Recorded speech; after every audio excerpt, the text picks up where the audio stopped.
Kalimera, Kalispera, wherever time you're watching, this is Mappa. I'm Stel, and I'm joined by a very, very special guest. Now, this gentleman, I'd say he is the driving force, or one of the driving forces behind Aris' success. He's the technical director, Mr. Joel Damahou. Joel, thank you for joining us. How you doing? All good, all good, all good. We are Excellent. here, always working and trying to bring things at the top, as always. Working hard. I can see. I can see you're traveling everywhere. Yeah, we're trying to move. You know, it's football. It's. I believe that it's communication and learn from everything to see outside what is done, try to implement it here, and also what you do here, they copy it. And for me, it's all about this football. We all copying each other, taking something, trying to make it the best way, and then put it, and then that's what I'm trying to do, or the club is trying to do. For sure. Well, look, you've got many years of experience in the game. You've played in Israel, France, Germany, Cyprus, I think the Middle East as well. But Yes, let's start from the beginning, because I would like to know who were your idols when you were growing up as a footballer? Because you're born in '87, I think. So yes, I'm guessing 87. maybe the first World Cup you might remember was France '98. Yes, 98, yes. But in this period, I was still in Ivory Coast, and we were more watching Brazilians. You remember they came as the superpower in this competition, and they lost in final. Zidane was the guy that everybody then bring and rated highly. Me, at this age, I was still mixed up. I didn't have a true face that I could identify to. And when France won the World Cup, then I traveled to join my family in France, because that was most happening. You know, the families from Ivory Coast move a lot in France, trying to have so-called better life, and that's what, after France won, I moved there to join my family with my brother. We joined in Paris, and then from there we started again new life. And this. That's brilliant, because a lot of African players I've spoken to, when they were growing up, they idolized the likes of Abidi Pele and George Weah. Did you have an idol when you were growing up? Me, not so much. I told you I like everybody. We had our top guy, top center back. Our number 10. Abidi Pele was a face, but again, my head was, I liked everyone. So this is why I don't want to say a name of a specific person. It's later on, when I got 16, 17, then I pointed someone that I tried to really identify myself to, Fantastic. But from 12 to 15, 16, I was still, like mixing, For sure. Well, there's something I wanted to ask, actually, because I know you've been in the game for many years. You know the game inside out. You've traveled everywhere. But I need to ask you about Arsene Wenger, because I know he was a pioneer of English football. But I know he had a massive impact on French football and African football as well. So what are your thoughts on Mr. Wenger? He's an architect. He was, for me, the definition of what English and what it impressed the French. It was a manager, because in France, at that time, there was no manager. There was a coach, and there was on top someone who was directing the policy. In England, he made everything. I'm asking myself now that I'm working in a club, and I see all the work that you have to do. I understand that he was a real machine, like really a brain. And what he did for Arsenal, of course, was amazing. And for me, as you said, he helped African. He was, for me, the best, because he found a way to mix culture, with Africans, with French, with English. And it's something at this time that was not easy. You will agree with me, I hope. And he find a way. So that's why the first word that came in my mind is architect. Fantastic. Absolutely brilliant. So you played at various clubs. You played in Cyprus, but you ended your career at Aris, a club that I believe at the time were going through a bit of a transitional period when you were playing. But then when you retired, it's almost as if there was a big change around the club. What do you remember about joining the club and the gradual process to where it's at the moment? When I came, it was after COVID, if you remember.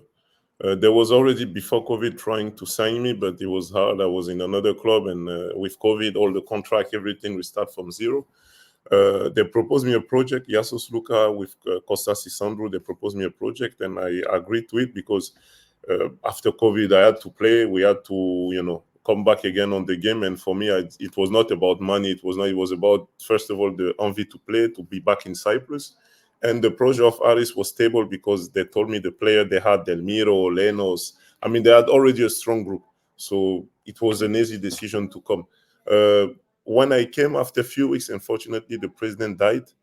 And I mean, you are like, oh shit, what's going to happen now with salaries and this? And the guys, the management did great because they found a way to find sponsorship and this. And then the club was going in his way, even if we were paying late, but we were still paid, and it was for me, and we had a great group, so it was okay. You didn't feel that it was hard for them. And then middle of November, the owner came because they were already trying to poach some investor, but he liked the project. He came on the day against Alki. We won 4-1. He came that game, and this is the moment he fell in love with the project, the way we were playing. And this, as he said, they told us in the change room before the game that someone came to watch us. So we were like, okay.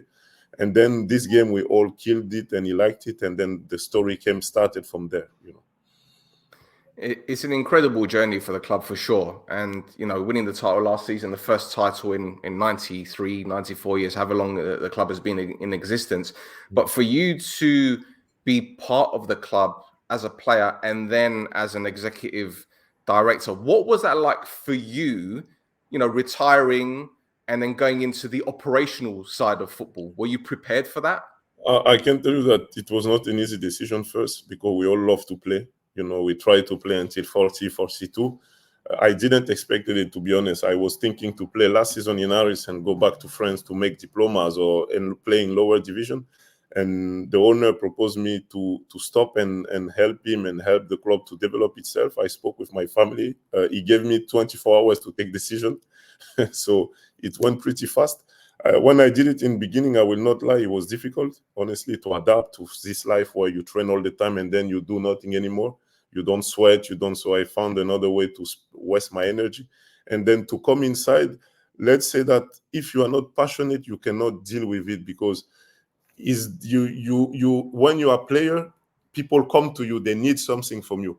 But when you are outside of the pitch, you need to be useful. You need then to demand. You don't get the request. You need now to ask requests, to ask people what they need, to understand what the club needs.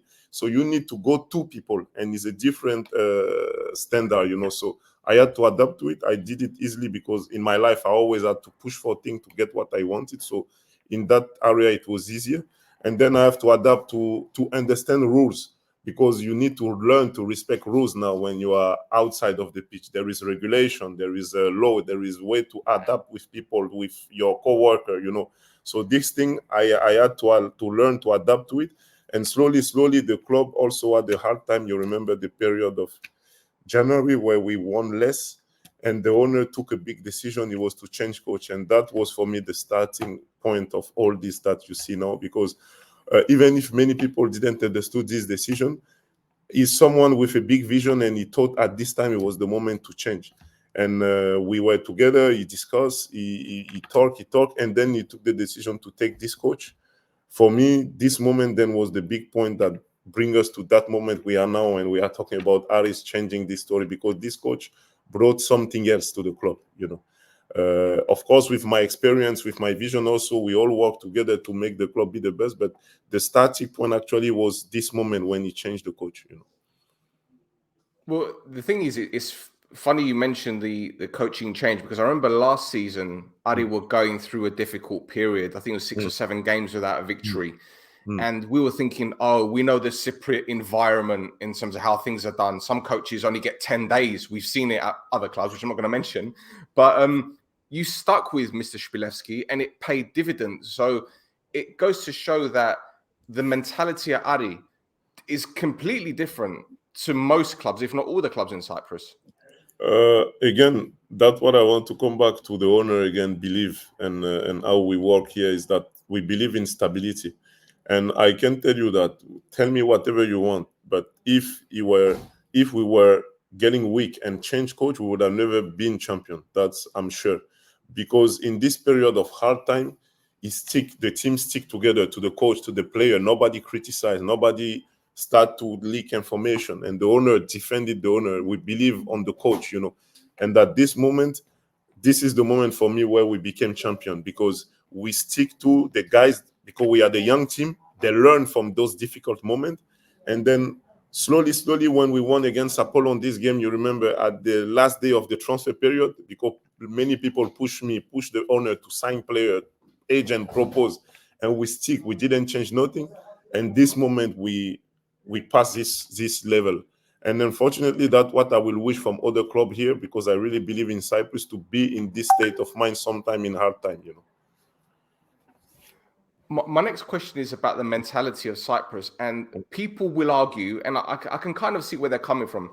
People will argue that perhaps Ari, because they don't have the fan base of, say, Omonia, Apollon, Apoel, there's less pressure on the coaches to be successful. Because if, say, for example, Sofroni or Sapinto are going through a difficult period, the fans will be on the head coach's necks, whether it be on social media or whatever. But people have said to me, well, because Adi don't have a big fan base, there isn't that much pressure. But this is football, and it's a football club, and it's a business. So the pressure is going to be the same, if not more, because of the title victory, because of the success at the club in the short period of time, getting to the Conference League qualifiers, etc., etc. So what would you say to people that think that because of the size of the fan base, the pressure isn't greater at Adi? Well, what I will tell them is, in some ways, maybe they are right in this about the pressure of the fan. But for me, the biggest pressure is the pressure of the management. If the management stick to what he believes, because the problem I believe here in Cyprus is to believe in what you do. Most of the club, and sorry if I might hurt people, they don't believe in the project they're doing. And at Aris, compared to others that been talking like this, is they don't believe, because if you really believe in what you do, in the time where the boat is shaking, you know the direction you are taking. So whatever the waves of fans of this, you stick to your plan. And that's what with the owner we did. We stick to the plan. And the plan was that the coach was a big investment. He had the project, he has the structure, and we believe in what he was doing. So that's why that despite the wave, people pushing this, we didn't. Now about the question that is the less pressure, that's why it's easier for us to do what we do. No, I don't agree, because again, for me, who put the pressure is the management, is not the fan. The fan are shouting, yes, they are complaining, like your children can complain to you when you are not giving him what he wants, because fan wants what? Winnings. So when they are not getting it, they are crying, they are pressuring. But if you know why you do this and where it's gonna lead you, you stick to your plan and you continue. And then when the sun will come and they will stop to it, because your plan will start to work. And that's what happened with us. So people who can criticize our fan base, yes, they are right. We don't have fans like IL, we don't have fans like Apollo, but we have also a spirit, the same spirit that in the team inspired to the fan is the passion, is the rage, is the runs, is the intensity, and that's for us, our support, our fan, and our player bring it and show it. So even if we have only 300 fans, it look like we have 10,000 fans in the perspective psychologically for the player and for the club, Well, onto the size of the club. Now, again, the fan base isn't as big as obviously the other clubs. And we've seen the likes of Upwell create a legacy with, 10, 11, how many league titles it was in a row. Then you got Omonia, Apollon, Anorthosis being the first Cypriot club to qualify for the Champions League. So you know the history of Cypriot football, right? So how will Ari use other clubs' experiences to kick on? Because you won your first league title, you're in the Europa League, which is a fantastic achievement straight away, having beaten Glasgow Rangers. We know how well you guys are doing. How can you guys use the experiences of other clubs and maybe their mismanagement, because that's effectively one of the main reasons why these clubs didn't kick on to be even greater than what they are. So how are you guys going to use those experiences and implement it with your philosophy to be the dominant force in Cyprus, which you have the potential to be? One word: anticipation, initiative. We don't do things thinking short term. We don't put tape just for a few days. We try to take decision and to do things by anticipating the next. Are we going to sell one player? We're already working on his replacement. Are we going to need a top player? We start to look for him 8 months ahead and not in the last minute. This is wow. So the experience of what happened with Apoel, with Omonia, with AEK, like the fantastic road they had last season, we try to anticipate what's going to happen. And the best way to anticipating is to start to work ahead. And we work already for thinking about January, thinking about next season, thinking about in 2 years. This is how we're working. And we try to make sure by it, we know that whatever happened. And again, if we have turbulence like it happened in many clubs, we will be ready to receive it, because we know that we are already starting to work for the next step, so we will not shake and change again or destroy all the work that we already accomplished by changing things again. Well, your answer is kind of a really good segue to my next question. I don't know if you want to answer this one, but you mentioned when players are about to leave, you already have a replacement in mind or lined up. Landing BADJI, the goalkeeper, that was an interesting situation for you guys, because you joined the club and a few months later he's gone. And you know what the press are like in Cyprus? It's like, oh, well, he's joined for $1 million, but they don't read the actual statement from the club that says it's up to $1 million. So you guys might not make €1 million. It's depending on appearances, it's depending on various things, but they see the €1 million figure and they think that is how much they got from him. It's laundering, it's this, it's that. I know the game inside out. I was the instigator of this. I was with the owner, the negotiator of this. From the day one until the end. So I can guarantee you and certify that it's not a laundry or any kind of business. It's a pure operation with investing in young talent and gaining from it at the speed of light speed, But the thing is, again, it was anticipation. Few months ago, we made trial where we signed young player, and I understood that is not sustainable, because to survive in the training of our coach, you need to have player with a solid basis. So this is why last October, with the owner, we already had the discussion, and I knew that there was many competition, young competition in African continent, like African Cup under 17, 18, 20, 23. So from there, we build the program and we already target which position we're going to get. Of course, all the club now, when you see the football environment, are investing in young players. So what I did, it was just to go ahead of the bigger club than us, because BADJI didn't sign in Aris because we came last minute, like maybe Midtjylland saw him or Rennes or Genk saw him. I came way months ahead. So I already started discussion with BADJI, not during the competition, but before the competition started. So when with Aris, we came to him, I had time to explain him the project of Aris. But what people don't know is what BADJI already was known by other clubs, or the bigger club than Aris. So what I just did, what we just did as a club, it was just to sign BADJI before the other clubs. And when he came to us, he joined us in May at the preseason, and he played against Dynamo Kiev when he had this game, and then they saw him. And also this country, this club, Qatar, was looking for the best goalkeeper of the competition. We already had him. So that's why, of course, as a, let's say, poker game, as they already wanted him, and he was for us and not in Africa, it increases value. As we are Aris, we were champion. We were by the champion playing a team that's going to play Champions League qualification. So in football, if you come then, well, the value rises, because it's for us. He's not playing anymore in Africa. So people think that it was some kind of scam or this. No, it's just that he left Africa. He came to a team who won the league. It increased his value. And for the Qatari team, the owner set a price. They had to pay it, or they had to let him play for us. And they say, okay, we have the financial power to get him. We pay him. So they just bought his talent, and they bought the value of BADJI playing to the champion of Cyprus. And that was his value, 1 million plus bonus that can go more higher than $1 million, There you go. There you go. Perfectly explained. And see, this is the thing. Again, I don't mean to knock the island and the way that things are done out there, but I think there's a lot of whispering that happens. And that's the problem, when the whispers turn into wildfire.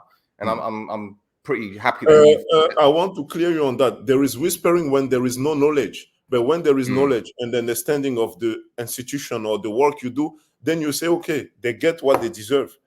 If you can go later on Transfermarkt and check one player called Sano. He was also in the same team. Landing was goalkeeper. He was the center back. In the competition, Senegal got 0 goal. Maybe, yeah, you can criticize the level of the competition, but it was not. I was there with 3 other scouts. We scouted the whole competition. Senegal was so far the best team in the competition. So we fight with SC Braga to buy the center-back Sano. We signed him with a pre-contract, but Braga took the upper hand because they are a bigger club than us. He signed for them. And also a few weeks after, he signed to Algarafa for 2.2 million. Did Braga launder money? No. Because he went to Braga, the value of Braga is higher, so they had to pay more to get him away from Braga from a 5-year contract. BADJI had also for us a 5-year contract. So his value was this. So there was no launder money. There is just a new environment of football where there is a new market in young talent, and that's the price. And I believe we could have selling more, but of course we thought about the future of the boy, maybe to have chance. They explained us the project that they have for us because we don't throw him away like this. They had the big projects for this is why we accepted to let him go. And Braga also, with getting a young top center back, they sold him also for 2.2 million. You can go on Transfermarkt and confirm it yourself. You would see it. They bought 2.2. So maybe we sold BADJI less than his value actually, you know. There you go. There you go. And I'll tell you what, this is another segue into my next question.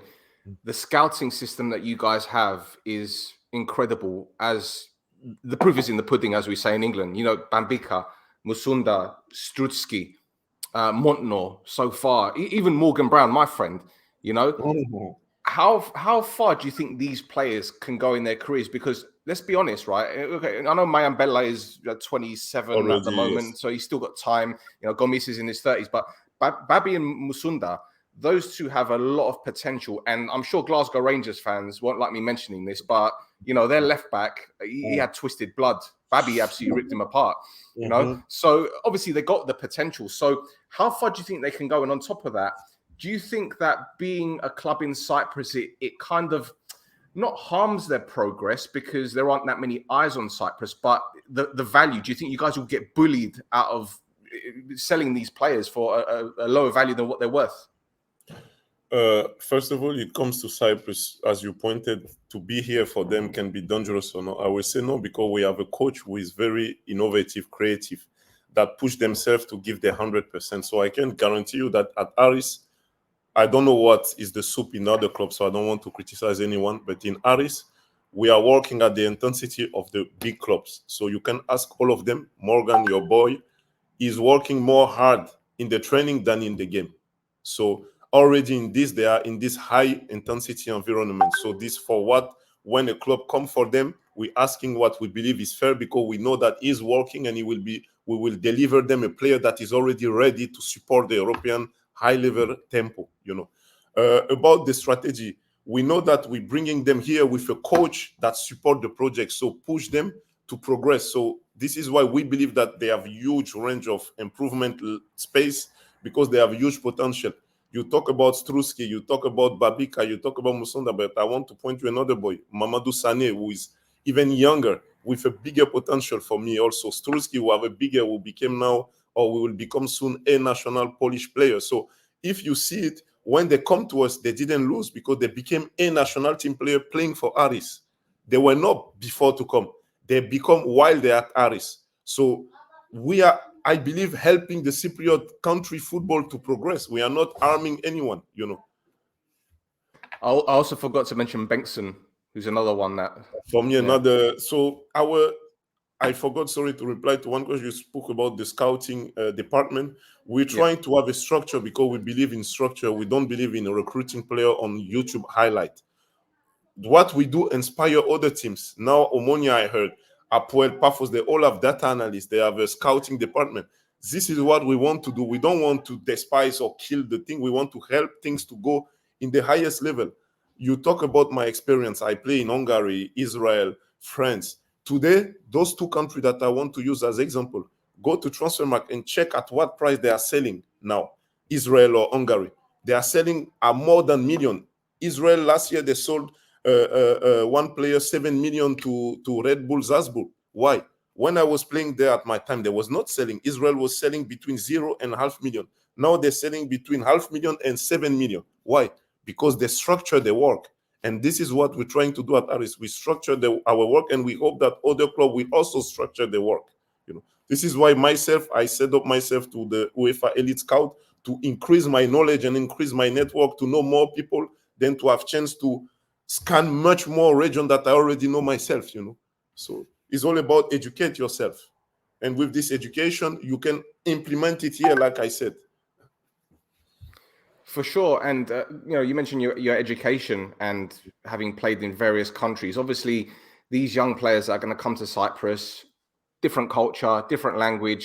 You being the technical director, I'm assuming you're involved in the whole mental health side of things and obviously adaptation to the environment.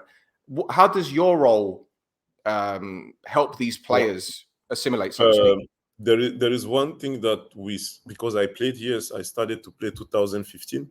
And I always want to say that I want to learn from the loser. I don't want to learn from the winner, because the winner always wins. The loser know what he has to do to not keep losing, because he learned the bad things. And I saw how works club at the level, let's say the 6 down and the 6 up, because it's always how we used to be in Cyprus. You have the best 6 down, you have the best 6 up, all the time the same. And there is one thing that is being done in clubs, is that when we fight to sign a player, big player, young player, the moment we sign it, we are like, it's okay, I got the player, it's finished. No, the real work starts, because you need to work on his integration, to understand the culture, the life, the system of the coach, especially if you change every year or every 6 months, every 3 months coach, you need to assist the player. So my work is not only to go to poach the player with the data analyst, with the owner to scout.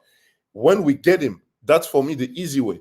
The difficult moment is not when you try to sign him. The difficult moment is when you bring him to adapt the fastest way possible to your system, to your view, to your life, to the life club of the club, and to respect your club. Because if he comes and he sees that he's not so coordinated, he will not respect you. He will call behind outside and say, he's shit here, he's bad here, he's like this. And where I was before, even if he was downgrading, he was lower, he will think he was better than where he is now. So my job is not only to bring the player to the club in the best way, but also to help him, to assist him to integrate the best way the system of the club, the coach philosophy, to respect the employee of the club, people from inside or outside, to respect everything about the club. That's my role. And also to help him whatever he needs in the daily life, because player have things that happen through his life, to help him to deal with everything, that so he can focus only on football and on the game, And I do it with every player from 0 to 35 years old. That's my mission. So. For sure. And I think as football fans, we see the players on the pitch, but we don't know what happens off the field. We don't know about their private lives. I know players myself who have gone to live in countries that are 7-8 hour flights away, and they've left their families and their kids behind, and they only get to see them maybe 2 or 3 times a year. So when you guys sign players, obviously you're going to sign them based on their ability, but do you look into maybe their personality or their personal lives before? Because I know Sir Alex Ferguson used to do that all the time with Man United players. He always looked at, their background, and if they had wives or girlfriends, or if they liked to go partying, and if they partied a lot, he never used to sign them. But do you guys look into the players' backgrounds before signing, because you think, I don't know, the psychology might be a bit different? Being on an island make it harder, because you are here and you need to get information, because in Cyprus, obviously, we bring a lot of foreign. So do you have time to make the due diligence, to check background, problem, life in the change room? With my network, I made it easy to be able to get those information without being in the life. I will not say my secret things to know, but I make sure that I know at least 80% of everything. And this 20%, he has to tell us if he's honest. The coach himself tried to investigate by having a one-on-one video call with the player to see him in eyes if he has fire. That's something very important for us. But for my side, or for Daniel Sikorski, who work with me, or for the owner, we try to make sure to know the best, the most we can know. Good or bad things for me is not about finding the dirt. No, is to find out all the information and to know if we can work with it or if we cannot work with it. The moment we know we can work with it, even if it's as bad as it looks, we will sign the player, because we believe that we can fix him, or we can help him to deal with whatever bad things he has, because what we believe is the performance that he can bring us on the pitch. And we hope we can change. We have a psychologic, we are a person that we hire will help them. We have me, we have Daniel, we have the coach, there is a whole thing around. So whatever hidden that the player has, if we believe in him, we will help him to fix it, and we will get the best of him. Well, you mentioned Mr. Sikorski, and it seems that the club is recruiting internally people that know the club, that know the DNA of the club. And obviously he's been there, you were there. And, I'm guessing people like maybe Morgan have got a job for life at the club. Is that important? Because I've seen in the past the likes of, Real Madrid and Bayern Munich and Juventus, they've kept former players in and around the club to keep that that lineage going, the heritage. Is that something that you guys are trying to implement? It's really important to the owner. I was player, so the person who started it is the owner, so he could maybe reply to you the best. But football, let's say, and to be honest, is about trust. Trust. Of course, you can find bad people in your circle and get the best outside.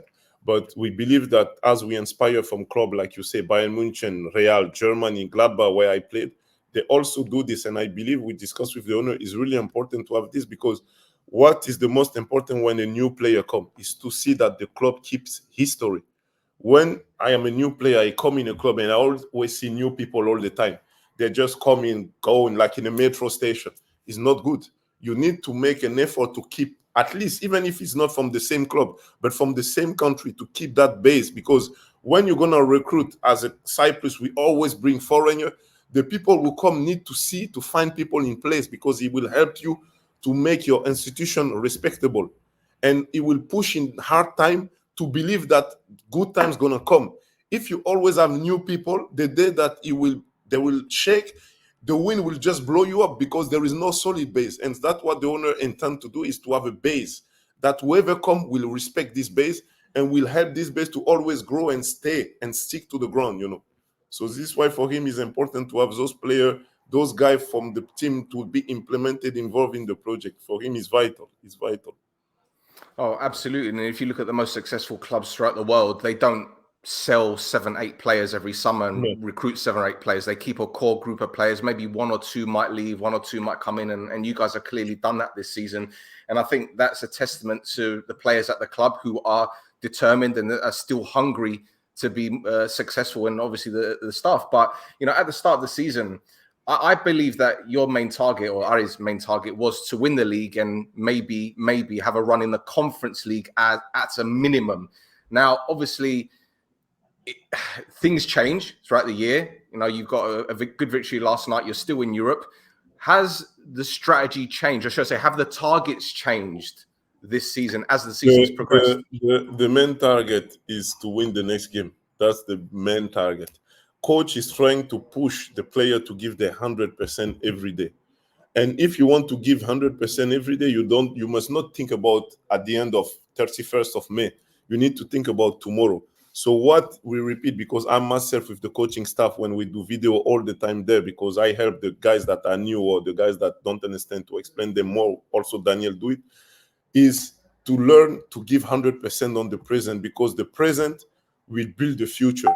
If we sit here and we start to speak as Aris, we need to win the next title, we need to qualify for this, we will be focused and wondering the end game. No, for us, the most important is the present. The present, what we do today, will build the future. So there is no objective of winning the league or going 3rd position. No, is to give 100% tomorrow and prepare the game of Salamina. That's my message today to everyone. If they think that we have big, no. Next objective is to win Salamina. That's the most important now, nothing else. Brilliant. Well, I've got a couple quick questions, which I'm not sure if you're able to answer these, because they might not be your department. Okay. It might be not your department, but as you're aware, there's a lot of Cypriots outside of the island, whether it be in the United Kingdom, United States, and I don't think Cypriot football is in the forefront of their minds, because I'll give you an example. I live in the UK. Most of my Cypriot friends follow Arsenal, Man United, etc., etc.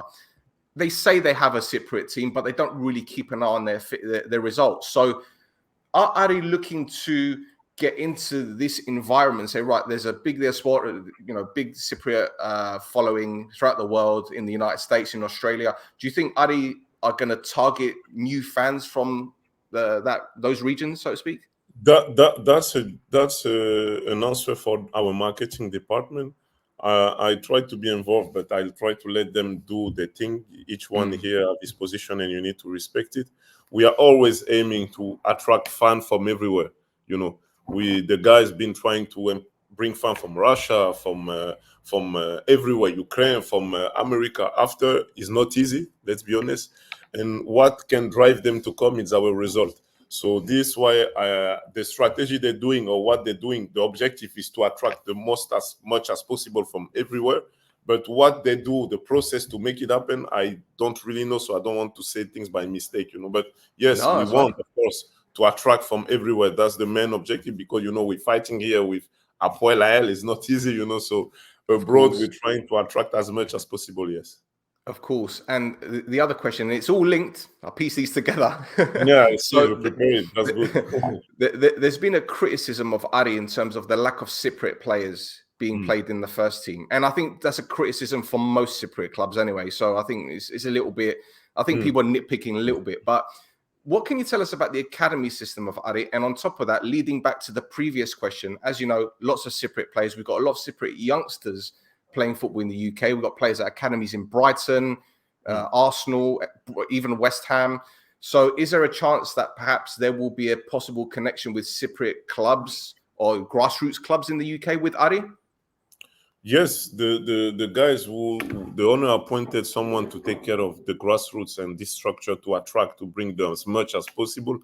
The problem is, you know, you have many Cypriot who are here and would dream to go outside because, of course, outside it's always look more beautiful. So when they want to go, it's difficult to hold them. Those that are already outside, they maybe if it's difficult, they like it to be challenged.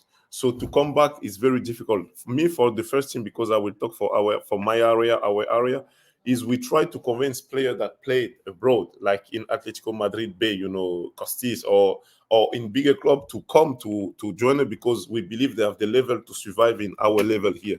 But unfortunately, they already reached that level, so they are not willing to come back because it feels like a step back, you know. So what we're trying to do is to develop or raise our own. It's not easy because we start from very, very far. You will agree with me, I hope. So to reach to the level of coach expectation is very, very, very difficult. I will not lie to you. So what we're trying to do is to build a new concept, a new system, to build a secret Cypriot team that we have at our 11, and then later on try to sign them because unfortunately it's hard to find players that are coach typology. You know, you saw our way to play is not easy. Even Matis Polaric, who is for me one of the most talented Cypriot players in our team, is hard and he's fighting like a lion to get his place and he's giving his maximum when he come. You see when he come, he can score, he brings his best. It's not easy. So which Cypriot to integrate in us is not really easy. So, you know, it's very, very difficult question. It's not only us. Pafos have issues. Apollon, Omonia, they have big base of Cypriot young players, so they can. So everyone has this problem, not only us, but believe me, we're trying our best to implement as much as Cypriot that we can. But it's really not easy. Fantastic. And the final question I have, football related anyway. What do you make of the current situation with the Cypriot national team? Obviously, it's not been great, the results. As someone that's been on the island, seen how the football is, see the quality of the players, you know, can things get better? For me, before to talk about those kind of subjects that are very deep, you need to know the rules. You need to understand the system, why and why. To sit and watch the game and say, they are shit, they lost 7-0, 8, or this way. But my problem is, what are we doing in the deep to fix? Because this kind of problem, you're not going to fix it by changing coach, by changing players. No. You need to start by the beginning. It's something that Danish team, Norwegian team, Israeli team, Hungarian, they all did. And as long as in Cypriot football will not do it, you will always have this same pattern, you know. I will take you as example. I am a foreign person, you know. I was in Ivory Coast, I came in France. Check the national team of France today. Everybody's story is mixing, you know. I feel that my personal belief in Cyprus, we want to function in an old way, in an environment football where everybody is mixing everything. If 90% of the national team function the same way like you, it's okay, you can do it. But if 99% of the national teams function and you alone, you function your way, you will get kicked your ass at the world level. Look, Germany played the game against France. Who were the two wingers? Sane and Gnabry. Where are they coming from? They are immigrants coming, the parents came, and then today they are the best wingers of German national team. In the middle, we were in the middle. Two Turkish boys, Emre Can and another, where they came from the. So at some point, you need to mix. Yes, we need Cypriot, but you need to open your doors to others' culture, to other country, to order to maybe naturalize some families, because Germany had this problem in 2003 and they changed it. And later on, the result came when? 7-10 years after. So if Cyprus want to have this, He need to start now to have result in many years, but it will not happen by kicking out the coach or kicking out the tactic or changing this. This problem is more deep. You need to change the system in the academies, the rules in the under-19 championship, to have better quality there to take out in the first team, and then later on to give the, you need many astuces. You need to watch the others. This thing will not change from the only here. You need to look what Israeli, Hungarian, Norwegian do. Another example, when the game Cyprus against Norway here, it was what, 1-0 and then at 65 minutes, who were the two players that came in? Cappuccino skin, like I used to say for me personally, without hurting anyone, came in, wingers. What they did, they killed the game. Where they come from? Issue from the immigration. So at some point, you need to open your country. If you want to stick only to your thing, the others that change, they will kill you non-stop, you know.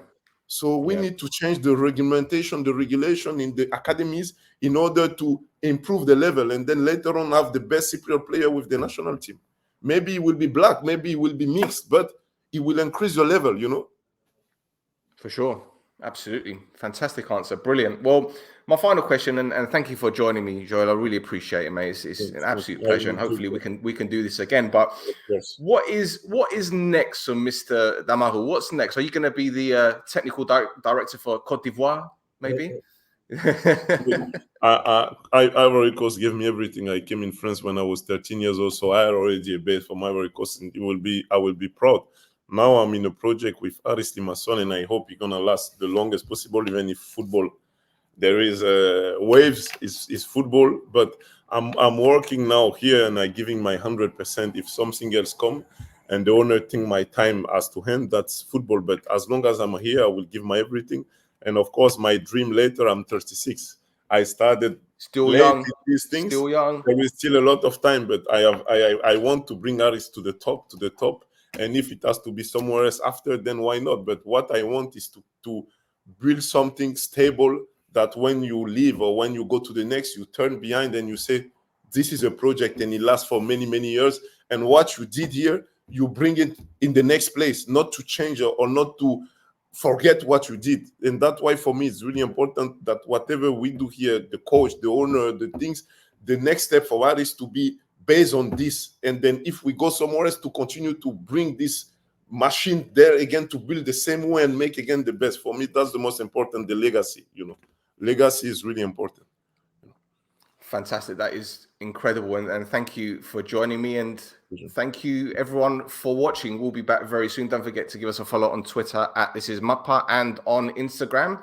So until next time, adios.